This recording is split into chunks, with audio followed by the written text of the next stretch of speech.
Hi అండి. ఈ grinder లెవెలే వేరబ్బా! అనుందేంటి అనుకుంటున్నారా? అవునండి. ఈ గ్రైండర్ లెవెల్ నిజంగానే వేరు. ఎందుకంటే, ఒకప్పుడు మన పెద్దవాళ్ళందరూ రోట్లో రుబ్బి అదంతా చేసి చాలా కష్టపడి పిండి రుబ్బేవాళ్ళు. మనకొచ్చేసరికి గ్రైండర్స్ వచ్చేసినియి. ఆ గ్రైండర్‌లో గూడా మనం చేత్తో తోడి అబ్బా! చాలా కష్టపడిపోతున్నామండి.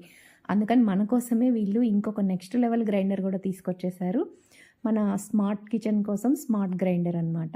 సో, పిండి తోడే పని లేకుండా దానంతట అదే వచ్చేస్తే ఎట్లా ఉంటది? సూపర్ కదా! సో, మన కోసమే ఇట్లాంటి గ్రైండర్ ఒకటి వచ్చేసింది.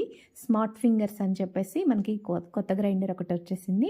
సో, మనకి చేత్తో తోడే పని లేదు. ఆ క్యాప్ రిమూవ్ చేస్తే ఆటోమేటిక్‌గా మనకి పిండి బయటికి వచ్చేస్తుంది. ఆ గిన్నె పెట్టేసి మనం ఆ గిన్నెలోకి పిండిని కలెక్ట్ చేసేసుకోవచ్చు. అలాగే లాస్ట్‌లో కొంచెం వాటర్ యాడ్ చేస్తే మనకి పిండి అనేది మనకి చేత్తో తీసిన దానికంటే ఇంకా బాగా వచ్చేస్తుంది. ఏం వేస్ట్ కూడా అవ్వదు. సో, నాకైతే చాలా బాగా నచ్చింది. ఒకసారి ట్రై చేస్తే కొత్త గ్రైండర్ కొనుక్కునేమనుకున్న వాళ్ళు ట్రై చేయండి.